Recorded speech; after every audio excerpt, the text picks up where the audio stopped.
regime of Iran. Long live for the regime of Iran. Long live for the regime of Iran.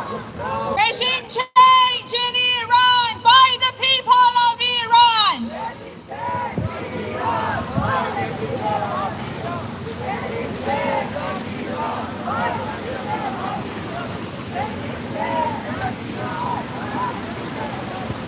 Regime change in Iran. Regime change in Iran. Democracy for Iran.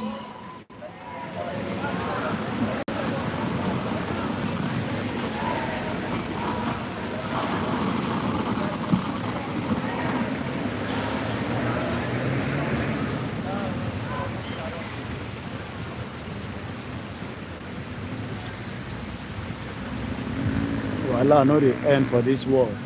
Everybody dey ask for something. Freedom náà ni. Everybody ló ń béèrè fún kankan.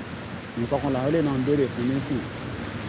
Àwọn tí wọ́n ti pa nílùú wọn náà títí ní Iran. So.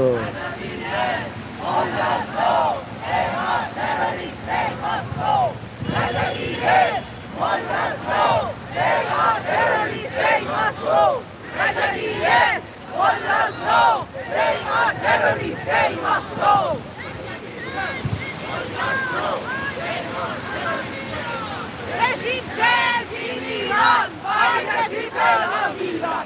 Regime change in Iran by the people of Iran. Regime change in Iran by the people of Iran.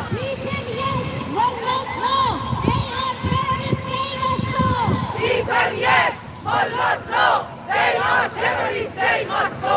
People yes, Mullahs no. They are terrorists, they must go. People yes, Mullahs no. They are terrorists, they must go. People yes, Mullahs no. They are terrorists, they must go. People yes, Mullahs no.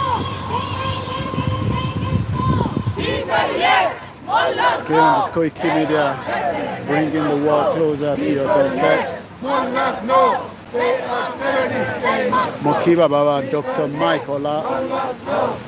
Ẹ káàbọ̀ sórí ètò. Nǹkan kan làwọn ilé náà ń béèrè fún.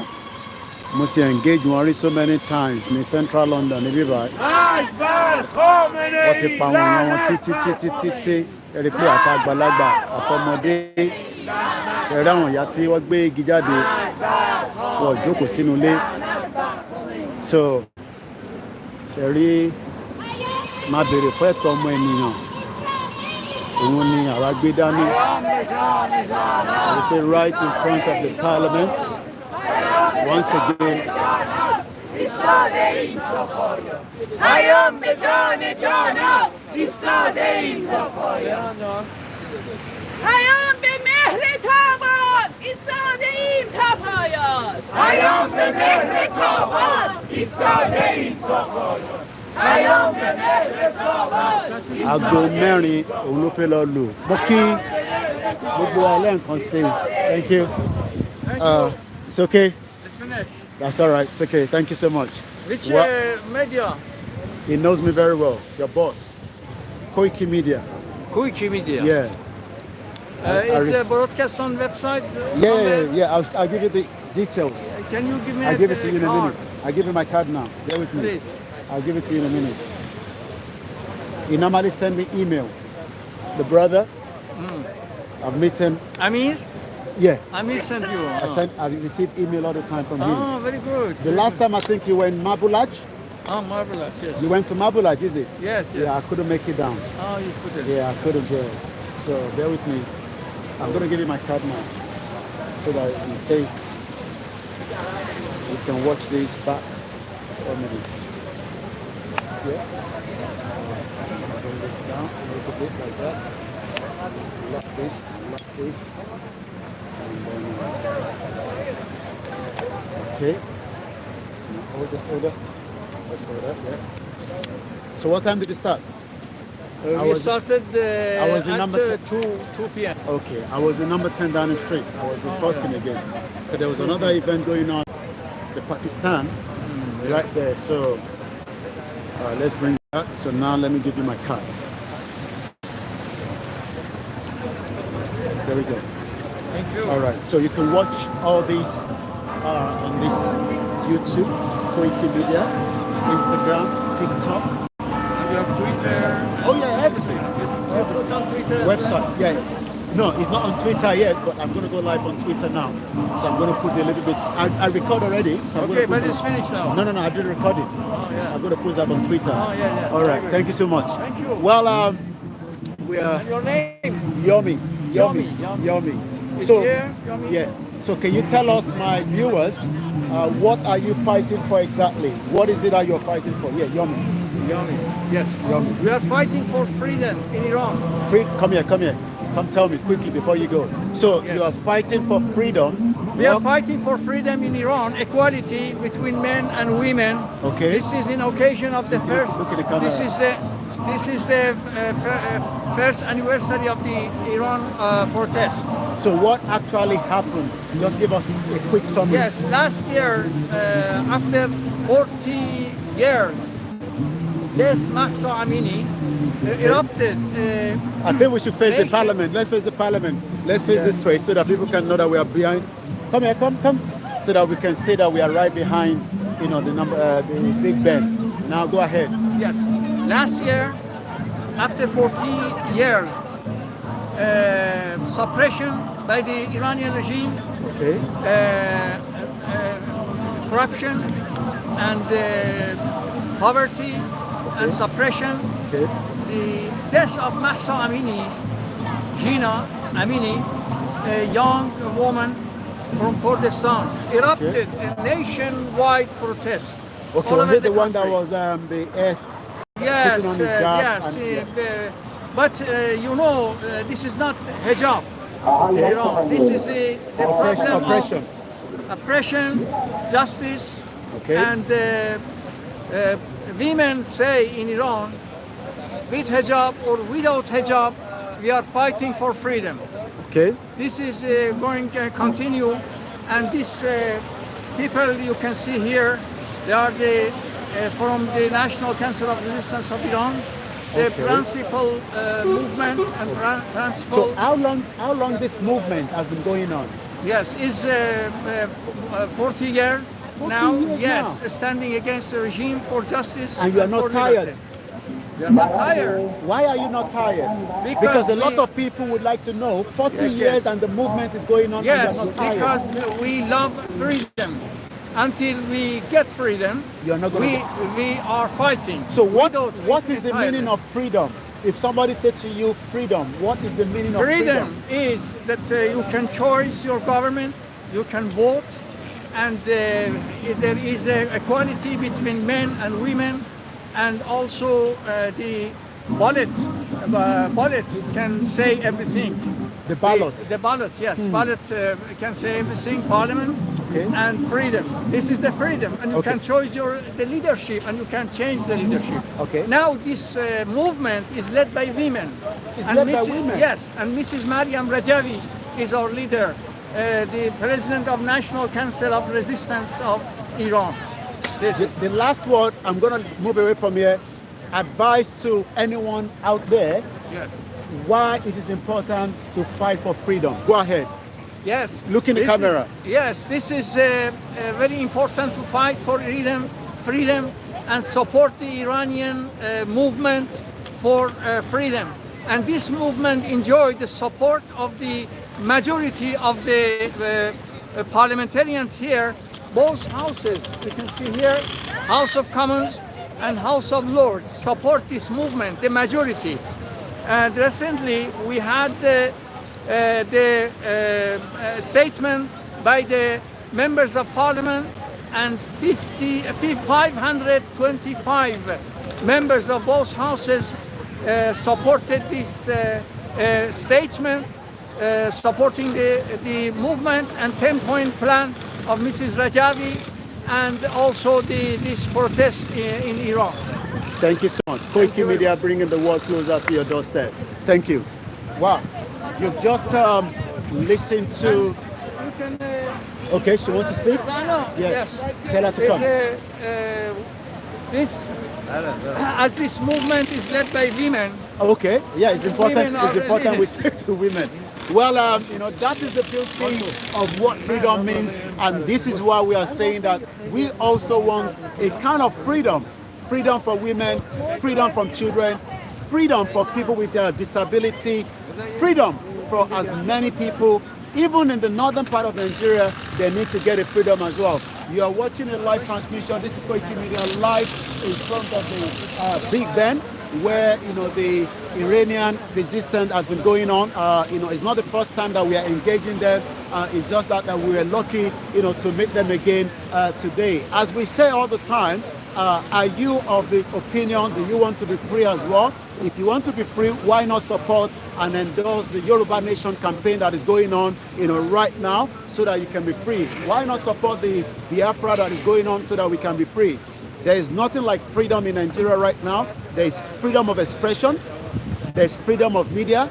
There's freedom of youth. There's no freedom as we speak right now in Nigeria. And if you look at, you know, what has taken place today, right in front of the parliament, as long as you know, permit has been given, you can see now that they are assembling as many of their equipment. They are going to pack away and they're going to go. But the message delivered by so many people that have passed through. When we tell you that we need to continue with our awareness physically outside, that is the reason why it's all going to be happening this coming Wednesday on the 20th of September at the New York General Assembly of the United Nations, where the Yoruba mega rally in conjunction with the Yoruba World Media, in conjunction with the Yoruba home-based media, we partner together with the YSDM, have decided that the United Nations rally is going to come up again under the leadership of Professor Banji Akintoye. So if you're living in America, it is important that you also participate. It is also important that you come out on that fateful day so that you can also you know, be part of the movement for the mega rally. As we always say, you know, remember that freedom is not going to come if you do not fight for it. That is the reason why we have also said, let me also interview quickly my sister. Thank you so much for coming to the program. This is Koikimedia. It's good to have you here. I've engaged the brother before. I didn't know that you're having it today. Maybe I missed the email. In a nutshell, move closer, move closer. In a nutshell, what are you actually fighting for? Because a lot of people see people display banners, you know, you're walking around. We don't know what you're fighting for. What are you fighting for? We're fighting for what the people of Iran are fighting for, and I think that's really important that we're here to echo their voice to the rest of the world. The people of Iran say down with the oppressor, whether it's the Shah of the previous dictatorship or whether it's the rulers of this dictatorship. What we want is democratic change in Iran, and that will bring about all of the freedoms that people of Iran have yearned for so long. Freedoms that children and people of my generation haven't experienced in Iran because they've been born. I think you can take out the umbrella and say, I want people to see that we are right behind the most important building. Symbolically, the sun is out. Oh yes, you know, it's been a little bit. So you're telling me the importance of what you want, not for yourself, but in general for those back in Iran as well. So how do you think your outing like this, what does it really symbolize? What is it going to bring in terms of the consciousness of those that are moving around? Because every day we see things in London, we see them on the news, even though we know some of the news media don't pick them up. But what is the symbolic of this part of it? You said the news media is sometimes a little bit patchy in terms of coverage. So part of the importance of these events is really word of mouth. You know, as well as our protests, we always set up a sort of information stand and talk to people who come by. But also outside the Houses of Parliament, the very heart of British politics and decision making, we always get in touch with MPs and speak to them about what's happening in Iran and really convey to them the impact that they can also have on decisions about policies towards Iran. Number one being to to end the policy of appeasement with the regime, because so long as there's conversation with them, so long as they're legitimized in the eyes of the world, the people of Iran are going to be suppressed. So that narrative really needs to flip and switch, so that the people's uprising and their resistance against this regime is legitimized, so that this regime can be overthrown by the people. I'm going to ask one more question, and I want to capture these so that you'll be able to get this copy as well. Once again, you're with Koikimedia. We are also international correspondent for Star Radio UK. Like you said, it's not the first time I'm engaging the brother. We've had a few previous meetings, and I do receive correspondence from you. I think the last time you were in Mabulaj.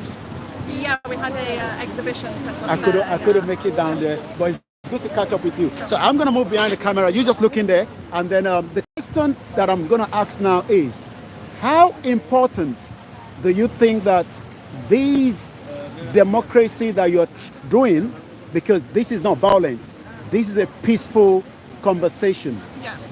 How is it going to be an impact to many British and those that are living in the United Kingdom to also be able to know your plight? Because without knowing your plight, they might not be able to feel your feelings. Sure. Well, as I've said, I mean, one of the most important things that we do to get information out to the public is really word of mouth. It's you and me standing here having a conversation times by, 100 people who come by. And we always find that the British public are incredibly sympathetic to our plight. And they also ask, what is it that we can do? To which, we tell them, speak to your MPs. It really comes down to things as basic as that, because, MPs serve their constituencies and their constituents. So just speaking to them, again, telling them that you can, for example, raise this question in Parliament. You can put the question forward to the Prime Minister of, what are the actions, what are the tangible actions that you're going to take to hopefully help cease the existence of this regime even a day longer. And there's things, like ending the policy of appeasement and legitimizing and recognizing the people's resistance against the regime, but also at the moment prescribing the IRGC, which is the regime's #1 muscle and suppressive force against the people. It's the IRGC that are in the streets every day shooting, gunning people down for protesting, or entering their homes and dragging people off to prison. Just a few days ago, on the anniversary of the September 22 uprising, which was triggered by the killing in custody of Mahsa Amini, just a few days ago, her father was also arrested in order to put fear into him, in order to shut him up and not speak out about his daughter who was murdered by the IRGC.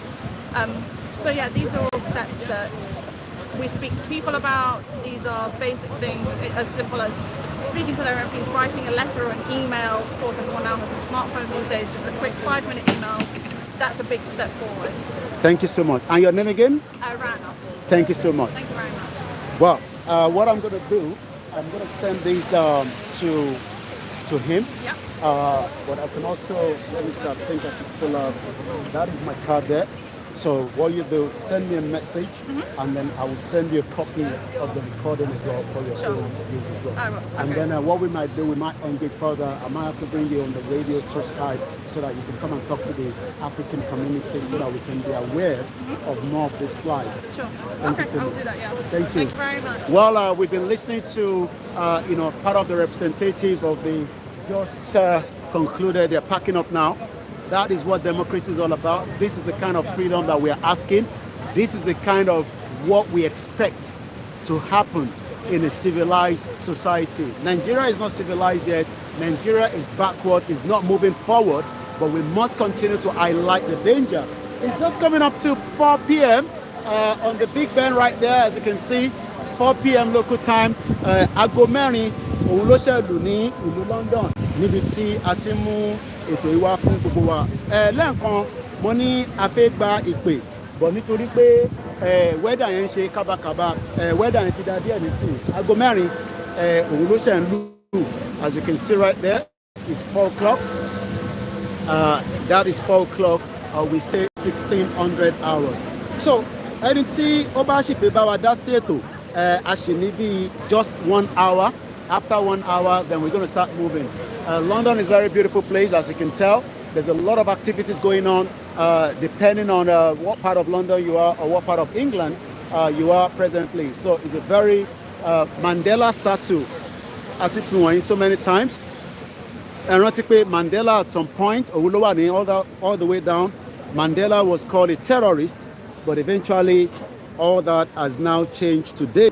So Intawagbedani is not terrorism. It is something that is unique. It is called the Yoruba Nation Movement. If you're not part of it, you can also be part of it by playing your own part. Olukaluku wa ló máa play role. Èmi máa play role tèmi. Ẹ̀yin náà dẹ̀ máa play role tiyín. And that is the uniqueness of this movement. We don't have to wait for everybody. Ẹni tó bá ti ready, á darapọ̀ mọ́ wa. Àwọn tó bá dẹ̀ ti ready náà, it doesn't matter. Once again, as you can see, they are packing up. They've done whether it's jáde rẹpẹtẹ ní simokin láti Indian. Waris Jinadu sọ pé Iranian standing up and voicing for alternative action, freedom of thought, freedom of expression, freedom of religion, democracy for women, women's rights in United Kingdom. Thank you so much, Waris Jinadu. Shout out to those of you on our TikTok. Once again, it is a very, very bright, beautiful day, and let's see if we can bring you some kind of nice background conversation. Let's see. I think we can have something on the 20th week tafemui. Oh, very, very important. Ẹ rántí pé kí gbogbo aká jáde, àwa tá wà l'Amẹ́ríkà, gbogbo àwọn tẹ́ ń rí tó jáde yìí náà, tó bá yẹ pé nulẹ̀ lọ́jọ́ kò sí ni, bọ̀ ní jáde. Agbọ́n tí arákùnrin sọ, ìyẹn òyìnbó tí a play video ẹ̀ fún wa, ìyẹn lórí Koikimedia. Ẹ jẹ́ agbọ́n tó sọ níbí. When this collapse comes, and it's going to come, we in the UK are going to need to have some serious reflection on mistakes that have been made, and especially our foreign policy in history. And we're going to have to rely on these nations that we've been stealing from for years to deal with us, because we need them. We're not like Russia. We're not self-sufficient. Russia has its own oil, its own food, its own... It doesn't have to import anything. It can survive without the world. We, a tiny little island, do not have that luxury. We need to import. That's why we've stolen so much shit in the history. So what happens, do you think, in the next decade as African countries are rising and getting more powerful, and the Western countries that had them under their heel for so long, like the UK where I live, are on the way down and their economies are collapsing?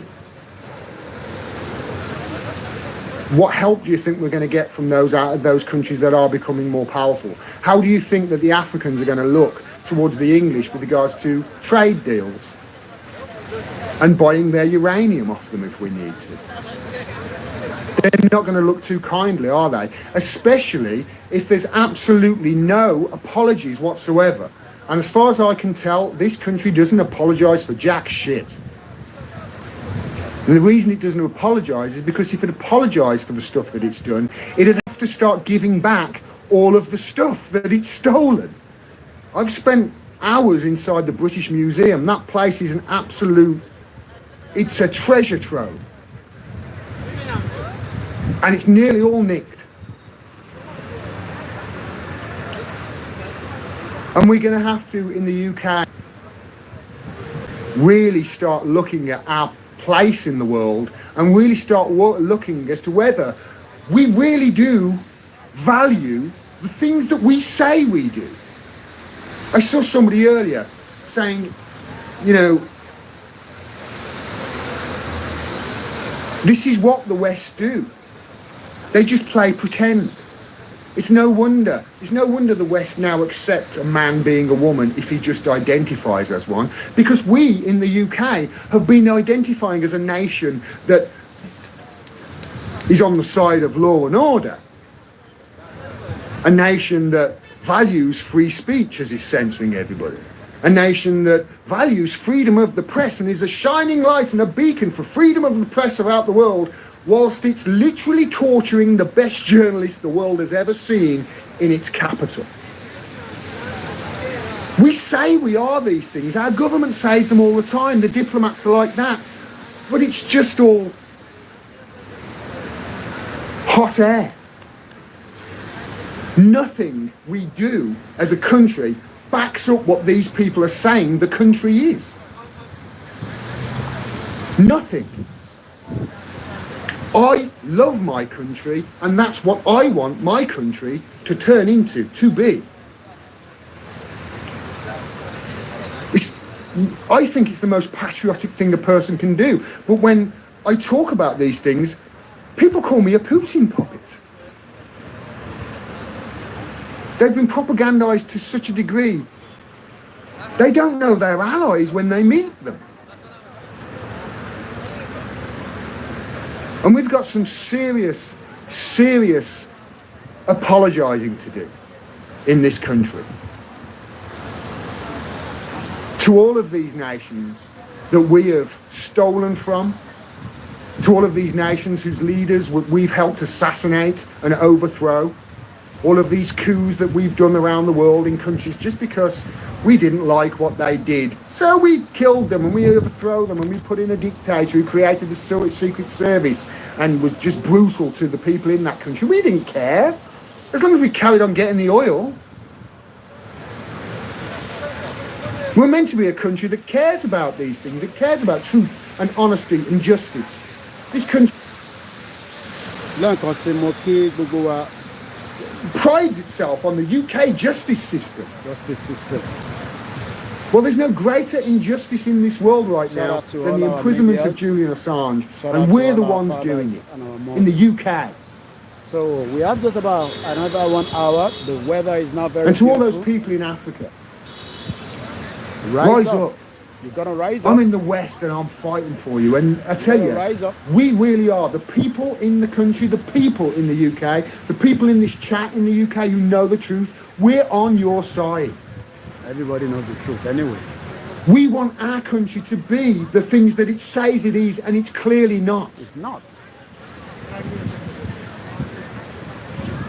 And I really do wish to see the rise of Africa in my lifetime. I would love to see it. Africa needs to rise up.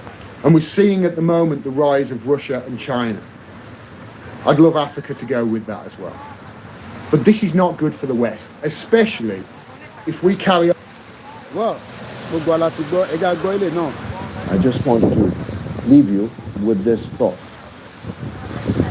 The revolutionary government in Niger has just increased the price of uranium that it exports on the world market to 200 euros per kilogram. It was previously paying, or rather charging, 80 cents. The French were getting Niger's uranium for 80 cents per kilogram. And the world market price is 200 euros per kilogram, which is what little Macron will have to pay from now on. You see, it pays to stand up.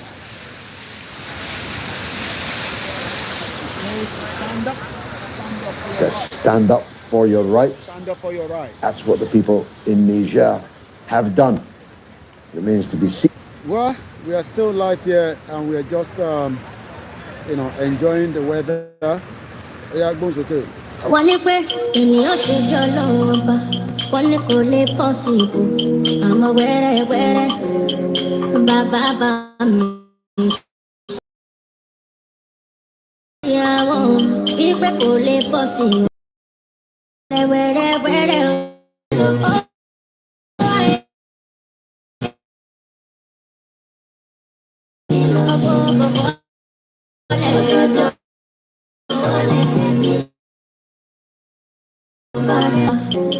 Wípé kò lè bọ́ sí ọ̀rọ̀ òṣì wẹ́rẹ́wẹ́rẹ́wẹ́rẹ́ o bàbá bá mi ṣe wọ́n ní. Sáyé ló bọ́ ayé ọkọ̀ bọ̀bọ̀lẹ̀ wọ́n ní pé ènìyàn ṣe bí ọlọ́run ọba wọ́n ní kò lè bọ́ sí ibò àmọ́ wẹ́rẹ́wẹ́rẹ́ bàbá bá mi ṣe wọ́n ní bí ó sì àwọn wípé kò lè bọ́ sí ọ̀rọ̀ òṣì wẹ́rẹ́wẹ́rẹ́wẹ́rẹ́ o bàbá bá mi ṣe wọ́n ní.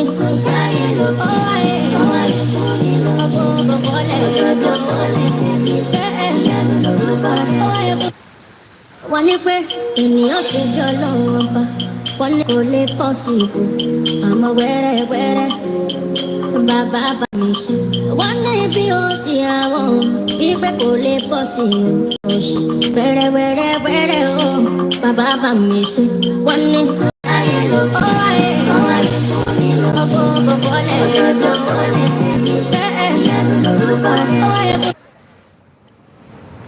wọ́n ní pé ènìyàn ṣe bí ọlọ́run ọba wọ́n ní kò lè bọ́ sí ibò àmọ́ wẹ́rẹ́wẹ́rẹ́ bàbá bá mi ṣe wọ́n ní bí ó sì àwọn wípé kò lè bọ́ sí ọ̀rọ̀ òṣì wẹ́rẹ́wẹ́rẹ́wẹ́rẹ́ o bàbá bá mi ṣe wọ́n ní. Sáyé ló bọ́ ayé ọkọ̀ bọ̀bọ̀lẹ̀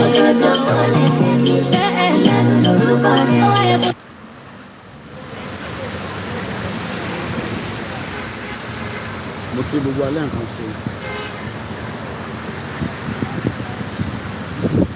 Òṣùṣù ọwọ́ ṣóun ló lè gbálẹ̀ mọ́ àwọn ọmọ Yorùbá kó tú òjìrè o kájọ finú kan bára wa lò lóòótọ́ ìmọ̀ wájú ṣọ̀kan lábí nǹkan ìyàjẹ́ra.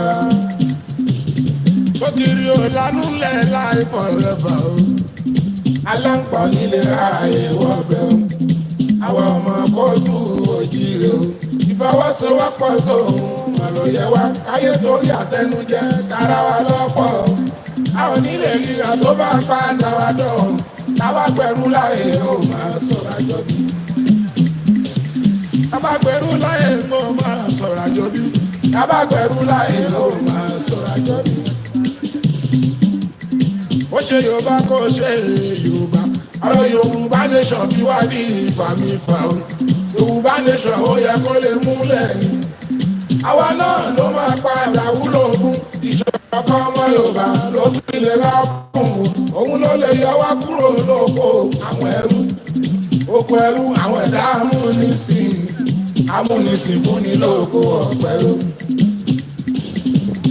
ó ṣe Yorùbá kó ṣe Yorùbá ọ̀rọ̀ Yorùbá nation kí wá di ìfàmìfà o Yorùbá nation ó yẹ kó lè múlẹ̀ ni àwọn náà ló máa padà wúlò fún ìṣọ̀kan ọmọ Yorùbá ló fi lè rábùn ló lè yọ wá kúrò lóko àwọn ẹrú oko ẹrú àwọn ẹ̀dá amúnisìn fúnni lóko ọ̀pẹ̀rú. Yorùbá nation ó ní láti wáyé ohun tó wá gbàlámọ́ fún Yorùbá nation ó ní láti wáyé ohun tó wá gbàlámọ́ fún. Fúlàní pa wá wọ́n rẹ̀ wá àgàgà nínú gọ́ọ̀mẹ̀ntì Yorùbá ó lẹ́nu. Òwe Yorùbá kan máa ló sọ pé a ò kí n kéré òní ní nǹkan ẹni orí ilẹ̀ bàbá wa Fúlàní àjẹ́ olóko bàkókó ẹ̀ lákìlẹ́yìn jẹ́ Fúlàní àkómálù wọnú oko. Èkó bá tún ní kó sọ̀rọ̀ ìwò pé kan kó láwọn Fúlàní dúró. Àìmọye ọmọ Yorùbá ni wọ́n ti kidnap. Àwọn Fúlàní yìí iná kidnap wọn. Mélòó la fẹ́ kà léyà nípele o. Ibi ìtàbàdé iná ò ní láti tó gẹ́. Ọmọ Yorùbá wà ẹ jẹ́ ká sowọ́pọ̀ o. Ibi ìyàjẹ́wádé ò ní láti tó gẹ́. Ẹni bá ló mọ̀ ká fi ṣírò ara wa o. ọmọ Yorùbá wa jẹ́ ká ronú o. Yorùbá nation, Yorùbá nation, ó ní láti wáyé kan tó bá pàlà máa fún. Lórí bá ṣe tán tí yóò pẹ̀ dà o, àgbẹ̀ ìpàdé àwẹ̀rẹ̀. Ìyá tí o bá jẹ́ ká ọmọ Yorùbá pé àwọn alálẹ̀ nílẹ̀ Yorùbá. Ìyàgbọ́dọ̀ kó bàbá dá mi o, lórúkọ yàtọ̀ àwọn ọmọ Yorùbá. Lórí bá ṣe tán tí ó gbé ẹ̀dọ́, àgbẹ̀ ìpàdé àwẹ̀rẹ̀. Ìyá tí ó bá jẹ́ ká ọmọ Yorùbá pé o, àwọn alálẹ̀ nílẹ̀ Yorùbá. Ìyàgbọ́dọ̀ kówó bàbá dá mi o, lórúkọ yàtọ̀ àwọn ọmọ Yorùbá. Wọ́n dé ìgboro owó bàbá dá mi o, ó tilẹ̀kùn mọ́rí tán tún bára ẹ̀ lẹ́rù o. Arógun mọ́tìrì akọni lójú ogun. Wọ́n dé ìgboro owó bàbá dá mi o, ó tilẹ̀kùn mọ́rí tán tún bára ẹ̀ lẹ́rù o. Arógun mọ́tìrì akọni lójú ogun. Ọmọ Adéyẹmọ Sunday Igboho, ẹni èmọ̀ ẹni bí èmọ̀. Ìyànkan tó ní ètò bára ẹ̀ lẹ́rù o. Ẹ̀rù jẹjẹ ní gbogbo ẹlẹ́kìlẹ̀ o. Ọjà olótìtọ́ tí ó kí ìmú jẹ. Ẹni wádìí ẹ̀yìn dá èyí tó ń wá. Ọmọ Adéyẹmọ Sunday Igboho, ẹni èmọ̀ ẹni bí èmọ̀. Ìyànkan tó ní ètò bára ẹ̀ lẹ́rù o. Ẹ̀rù jẹjẹ ní gbogbo ẹlẹ́kìlẹ̀ o. Ọjà olótìtọ́ tí ó kí ìmú jẹ. Ẹni wádìí ẹ̀yìn dá èyí tó ń wá. Ẹni bojú di Sunday ó bojú di kú. Ẹ jẹ́ kó mọ̀ yé kó ṣàbẹ̀rù táyé pé ìjọsìn ni. Òkè ńlá tẹ́ni kankan ò létí. Àkàndá ìhàn táyé ń bọ̀ nígboro. Arógun dáadé ní Sunday Igboho, yóò kúrò òkun sí yó. Kò ṣe forí sọ àpáta ńlá mọ̀ ni. Ìyá lóhun níwé kò lè ní tó kòrò. Péyàn lè dúlé wájú ìgboro. Tó bá fojú kan kòrò kí á lọ́wọ́ máa ń wọ̀ o. Arógun dáadé ní Sunday Igboho, yóò kúrò òkun sí yó. Kò ṣe forí sọ àpáta ńlá mọ̀ ni. Ìyá lóhun níwé kò lè ní tó kòrò. Péyàn lè dúlé wájú ìgboro. Tó bá fojú kan kòrò kí á lọ́wọ́ máa rọ̀ o. Àjẹbó ṣe ń ṣe Sunday Igboho, alọ́balọ̀ àbọ́lá àti bọ̀ dandan. Àwa ọmọ kárọ̀ ìdílé o, ìfọwọ́sowọ́pọ̀ sọ ohun mà ló yẹ wá. Gbogbo àwọn tó ń gbẹ̀yìn bẹ́bọ̀ jẹ́ ọmọ Adéyẹmọ àtàwọn ọmọ Yorùbá. Ẹ kọ̀ntínú wọn máa padà lẹ́yìn o. Àjẹbó ṣe ń ṣe Sunday Igboho, alọ́balọ̀ àbọ́lá àti bọ̀ dandan. Àwa ọmọ kárọ̀ ìdílé o, ìfọwọ́sowọ́pọ̀ sọ ohun mà ló yẹ wá. Gbogbo àwọn tó ń gbẹ̀yìn bẹ́bọ̀ jẹ́ ọmọ Adéyẹmọ àtàwọn ọmọ Yorùbá. Ẹ kọ̀ntínú wọn máa padà lẹ́yìn o. Ọlọ́run ló yan Sunday Igboho, lórúkọ yàtọ̀ àwọn ọmọ Yorùbá. Àti pàwọn alálẹ̀ kankan òsùn. Sunday Igboho bá ṣe bẹ́ẹ̀ tó fi yọwọ́. Àbí táwọn alálẹ̀ bá wà káàdà bínú. Bí abẹ̀rẹ̀ la máa fẹ́nu fẹ́ra o. A ó jẹ́ ṣéde ní àwọn ọmọ Yorùbá. Ọlọ́run ló yan Sunday, owó bàbá Ádámù lórúkọ ya ọmọ Yorùbá. Lórúkọ ya ọmọ Yorùbá. Lórúkọ ya ọmọ Yorùbá. Lórúkọ ya ọmọ Yorùbá o. Ó ṣe jẹ́lẹ̀ ẹ̀gbọ́n ẹ̀mí sábọ̀ fúlà ọmọ alájà mú iná tó. Àlọ́ Ọlọ́run ló yan Sunday, lórúkọ ya ọmọ Yorùbá. Àtàwọn ọmọ Yorùbá o. Ìfọwọ́sowọ́pọ̀ lórí ẹwà kíbo tó ń kọ́ ní. Gbogbo àwọn ọmọ Yorùbá pàtó. Gbogbo ìlọ́ba lọ́dọ̀ àmìlẹ̀ wà o. Ẹ torí Ọlọ́run ẹ̀ mọ̀ sùn. Ẹ dákun ẹ sọ ọ̀pọ̀ tí Igboho kí Sunday yọ lọ́pẹ́. Ẹ ṣàánú ọmọ Yorùbá o. Yorùbá nation yẹn ti gbogbo wa náà lò ó. Èkó òkè bí èkó ọmọ Yorùbá o. ẹ tó bẹ́ẹ̀. àwọn ọmọ káàárọ̀. mọ́rẹ́ mi mọ́ ní sí àgbẹ̀ yìí. ẹyẹ òkè bí ẹyẹ. ẹ ń gbádùn ẹ̀. jáde wálé Oòduà kì í bí gan. ẹ ń gbádùn ojó mi. tínà Fúlàní ẹ sanwó ojó jàre mo kàn jó látàárọ̀. ẹ jẹ́ ká sowọ́pọ̀ o ká jíjọ jíjà. wọ́n fẹ́ sowó papọ̀ àwọn oníyàgbẹ̀jàgbà. ká jíjọ jà fẹ́ wà o. lọ́lọ́run bá lè fún wa ṣe Yorùbá nation yà o. bábí wáyé yọmọ Oòduà o ti bọ́ ló pẹ̀lú nìyẹn o. ọmọ Oòduà lápapọ̀ o ẹ jẹ́ ká ronú o. Ọlọ́run ló yàn Sunday owó bàbá Ádámù ìyá fọmọ Yorùbá olùkọ́ yà fọmọ Yorùbá o olùkọ́ yà fọmọ Yorùbá olùkọ́ yà fọmọ Yorùbá. Ìbà fọ́lọ́run tó ní mí ìbà fún gbogbo àwọn àgbàlagbà.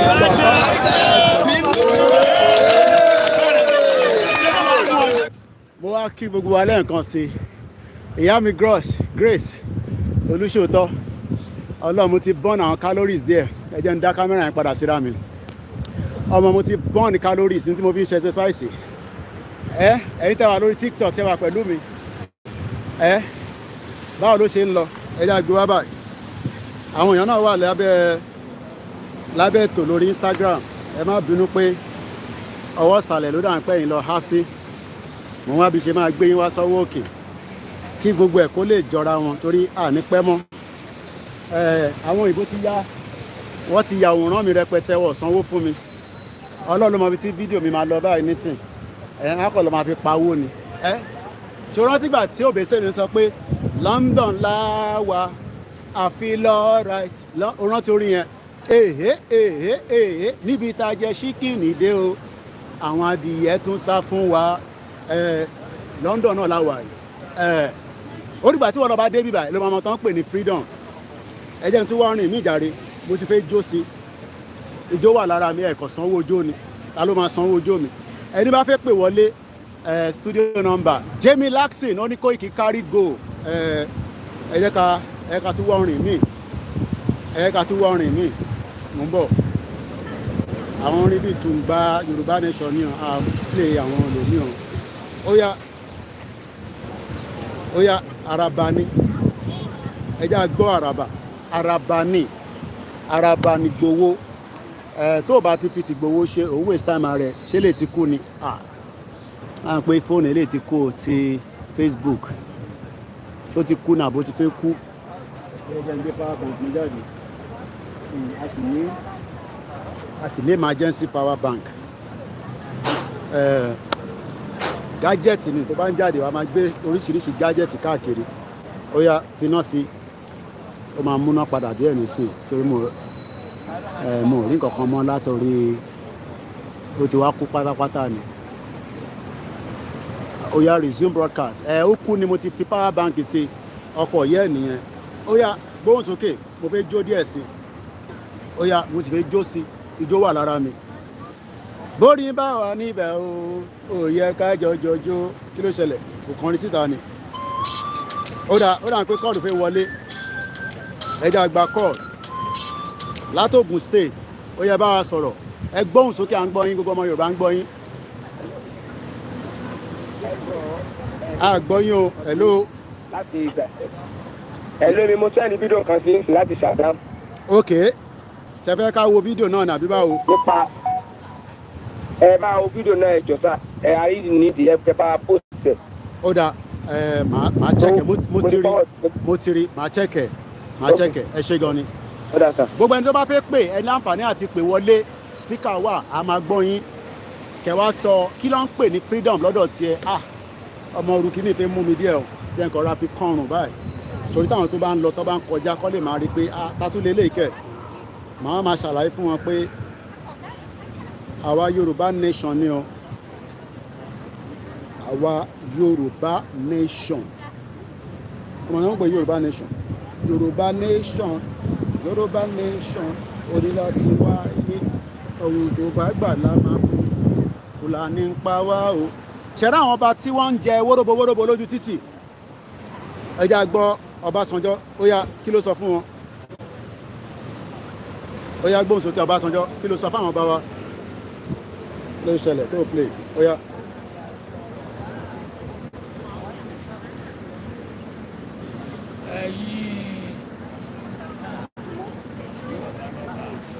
kí ló dé tó loud síta báyìí Ọbásanjọ́ kí ló ṣẹlẹ̀ tó loud. Àṣìṣe kí ni kó sọ fún wọn ẹ dìde ẹ dìde ẹ dìde ẹ dìde ó dìde ẹ bọ́ Ọbásanjọ́ ṣe ń kọ̀mọ́dà àwọn ọba ilẹ̀ Yorùbá ayéfáyé ti bàjẹ́ báyìí Ọbásanjọ́ àbẹ́rẹ́ rí bàbá yẹn ṣe ń kọ̀mọ́dà àwọn ọba ẹ rí pé ayé ti bàjẹ́ ẹ jẹ́ ká jó díẹ̀ sí ká tó máa lọ jàre òrùn yẹn ti tàn a máa gbọ́ t'Ọbásanjọ́ níta ẹ jẹ́ ká padà sí oya Sister Janet.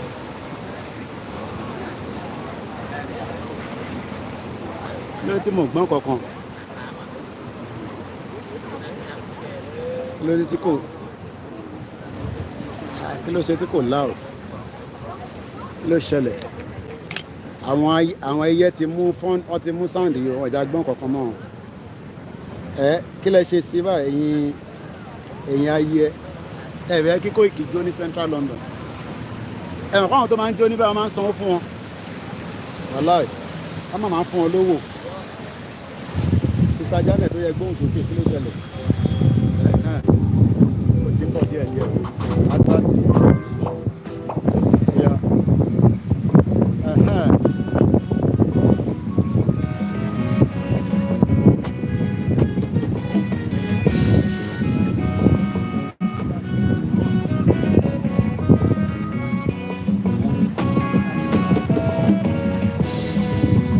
Araba ikú máa gbọ́dọ̀ wó. Araba ní ẹ̀gbọ́dọ̀ wó láwùjọ. Araba ikú máa gbọ́dọ̀ wó. Araba ní ẹ̀gbọ́dọ̀ wó láwùjọ. Àṣà ayé kò máa gbọ́dọ̀ gbé.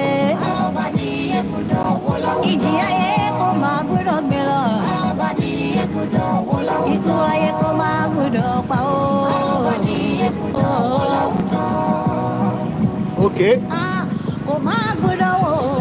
Ó dà ń pé yẹn tó send video láti Ṣàgámù yẹn ó wà urgent ni ó dà ń pé yẹn kan tẹ̀ ti pè wá tẹ́lẹ̀ ẹ jẹ́ ń gbá kọ́ọ̀lù yẹn padà àwọn tó pè láti Ṣàgámù ẹ jẹ́ ń lọ wo fídíò yẹn tẹ́ fi ránṣẹ́ sí mi ẹ jẹ́ ń sáré wo fídíò yẹn kí ló ṣẹlẹ̀ gangan ẹ jẹ́ ká wo fídíò náà mo ti ń download ẹ̀ mò ń bọ̀ ẹ jẹ́ ká lọ wo ohun tó ṣẹlẹ̀ kí ló ṣẹlẹ̀ nínú fídíò náà ẹ jẹ́ ká gbọ́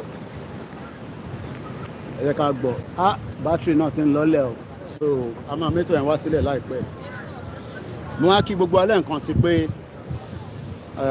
inú wa máa dùn náà ni bó ṣe jẹ́ kẹ́yìn náà máa gbádùn lélẹ̀ nílé àtúnlélẹ̀ kẹ́. kó àṣeyìn fọwọ́ mi fún àṣálẹ́ ìlú tó jẹ́ kí n bọ̀ ẹ jọ Mr. Ọláyẹmí Koiki a ní ká fi fídíò yìí hàn a lot of people tí àwọn èèyàn ń gbójú ní expect Nigeria wà yìí especially Ṣàgámù Ogun State yìí gẹ́ẹ̀gì òun ni ó ń ṣiṣẹ́ pẹ̀lú àwọn China tẹ́lẹ̀ ó ti pẹ́ tó máa ń ṣiṣẹ́. ọ̀dà a máa dé pẹ̀lú ilé tí bá délé problem wà káàkiri problem gan wà London so a máa dé pẹ̀lú yẹn tí bá délé lágbára Elédùmarè. Kò máa gbọ́dọ̀ wò onílé wò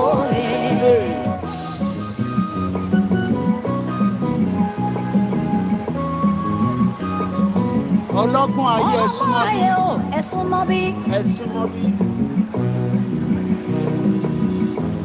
olóyè ayé ẹ má bá mi ká lọ. ọ̀pọ̀ ìgbéyàwó ọ̀rọ̀ yìí lẹ́nu. àwa máa ń proud pẹ̀lú Yorùbá nation wa ni ibi tá a bá wà níta a gbọ́dọ̀ proud pẹ̀lú ẹ̀. mo ní igi là ń bẹ ní gbòǹgbò. igi máa fẹ́ wó lọ. igbó yìí máa bí wó lọ. ó ń wó díẹ̀díẹ̀ araba. araba yìí wá ń gbìyànjú kò dọ́mọ kó wà lárẹ́rẹ́ lọ. igi ńlá yìí wà lóhun tó máa fi ṣàràbà lóore. oníwíwó ní káràbà ìlọ́wọ́ láwùjọ igi. onílé wo bẹ́ẹ̀ ni mo fíìlì underground train tó wà lábẹ́ ilẹ̀ nígbà. ṣódà àbáwọn sọ fúlàní wọ̀nyí bó ṣe ń pa wá. ṣódà bó ṣe ń pa wá. ṣó wá sùn ọkọ̀ máde ẹ mọ́ ṣe bẹ́ẹ̀ kó jáwọ́ nínú. lẹ́yìn àbọ̀ ló kù Big Ben. àwọn àgbààgbà ikọ̀ wọn kò tẹ́ra mú. àwọn àgbààgbà náà ní Tinubu ní Ọbásanjọ́ sọ̀rọ̀ sílẹ̀ nǹkan yẹn kábíyèsí ẹ̀. ó máa ṣe òye ó máa ṣe o. kò máa gbọ́dọ̀ wò. Araba yìí gbọ́dọ̀ wọ láwùjọ.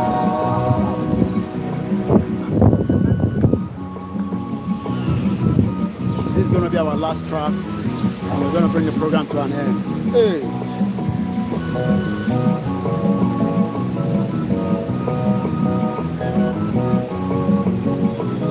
èrò bá mi kọ́ mọ́dé mọ́. Àníṣe ẹ bá wa kí gbowó ṣá.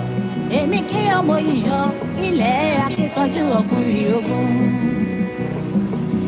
èrò bá mi kọ́ mọ́ wọn ní gbọ́ ọmọ rẹ̀.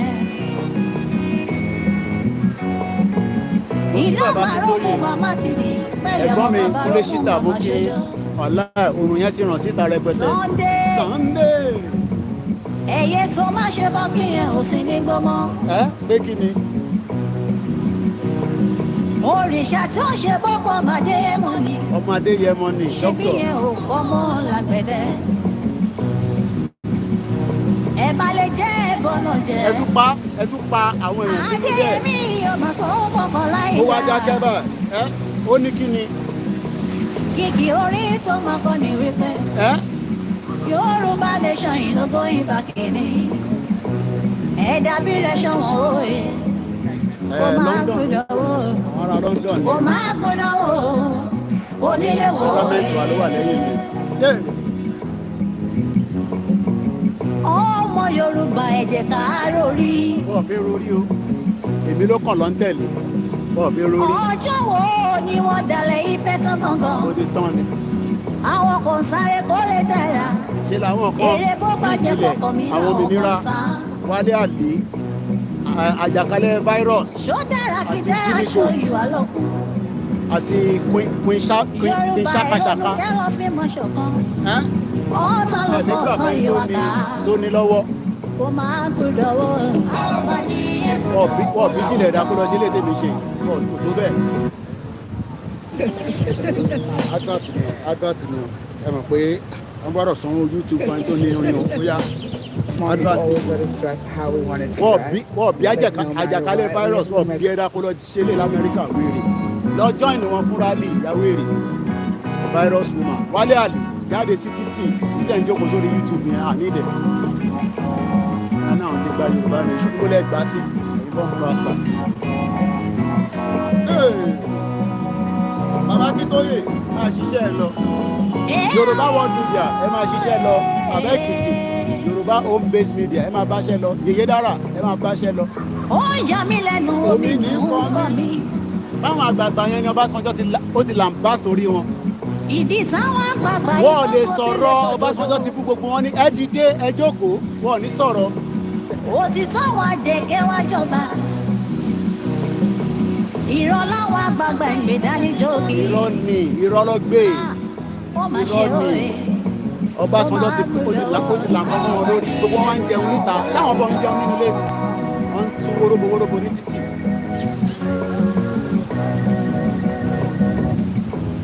ọba mẹ́wàá ìgbà mẹ́wàá yóò máa lòlẹ̀ ayé gbọ́. ìdájọ́ ń bọ̀ fún gbogbo ẹ̀yàn ọba yẹn ó kù díẹ̀ ni.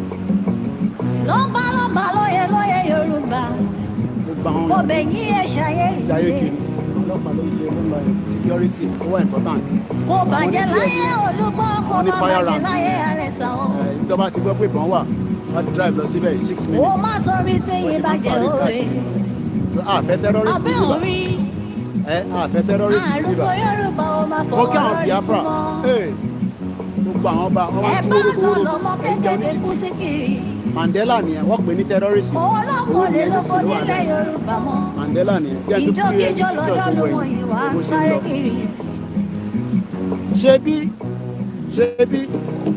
ṣebí. ọmọ Yorùbá ẹ jẹ́ ká lélẹ̀. ẹ jẹ́ ká lọ wo Mandela ká tó máa lọ máa jó lọ Mandela. bájọ́ bá dùn mọ́ á ń padà sílé bàbá ẹ̀ nìyí.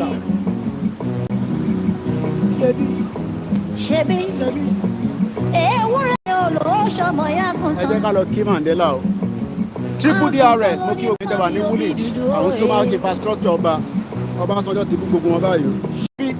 ṣebí.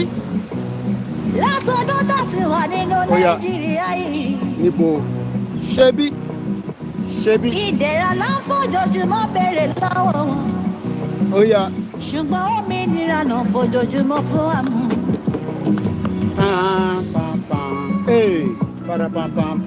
yẹ ká lọ kí Mandela ká tó máa lọ. A gbọ́dọ̀ wá síbẹ̀ ká má kí Mandela. Yéè. Ṣebí. Yéè.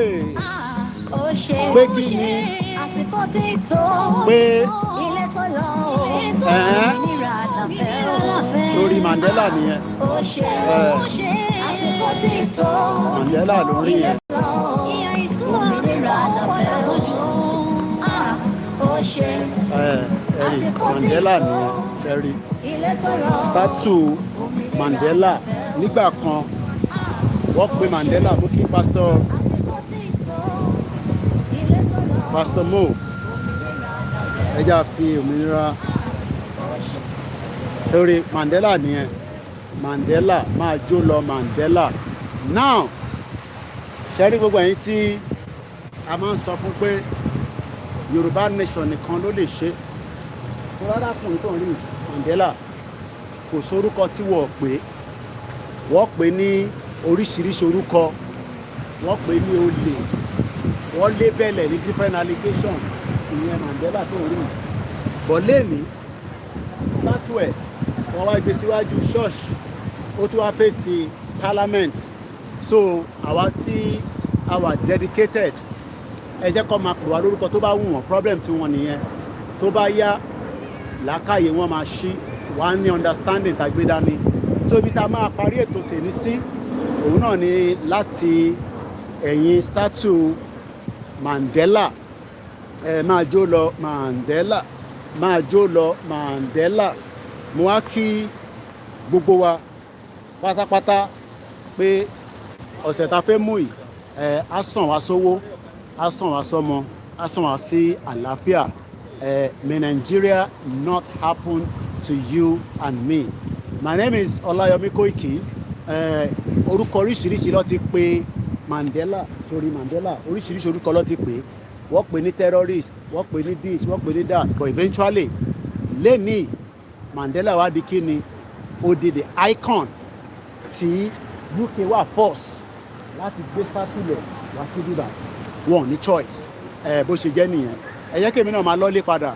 Èyí tí mo ṣe ti tó láti almost 5 hours láti wà ní Central London. Mo dúpẹ́ lọ́wọ́ ìyá mi Grace Olúṣòótọ́, ìyá wa Pastor Mo, Mr. Kunle Emperor, mo kí yín. Mo kí gbogbo ẹni tẹ́ wà lórí Instagram, mo kí ẹni tẹ́ wà lórí TikTok. Happy Sunday, aṣọ́pọ̀lọpọ̀ ọdún Mr. Adetoyi, mo kí yín. Mo kí ìyá tó bí mi lọ́mọ. Ẹ̀gbọ́n mi Triple DRS, mo ṣọwọ́. Ẹ tó bá wá like irú aṣọ tẹ rí, ẹ jẹ́ n fi wọ̀nyí dáadáa. Ẹ bá like ẹ like ẹ bá ń lọ sórí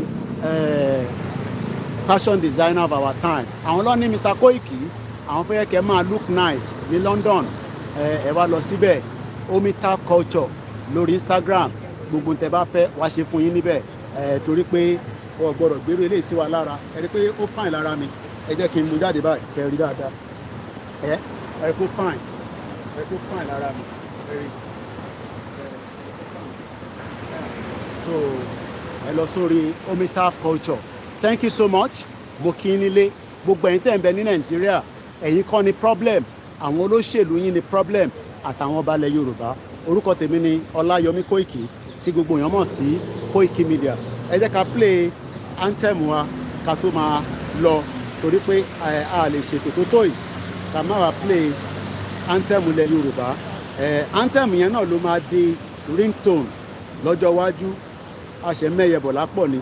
Mo kí wà látà ìjáyàjáyà Kúnlé Bakers, gbogbo ẹni tí ń bá dárúkọ ẹ má fi ṣèbínú. Ẹ jẹ́ ká play anthem yẹn káwá máa sọ pé ó dàbọ̀. Thank you so much. Have a blessed Sunday. Mo pẹ̀ enjoy Sunday broadcast wa. Ó yá.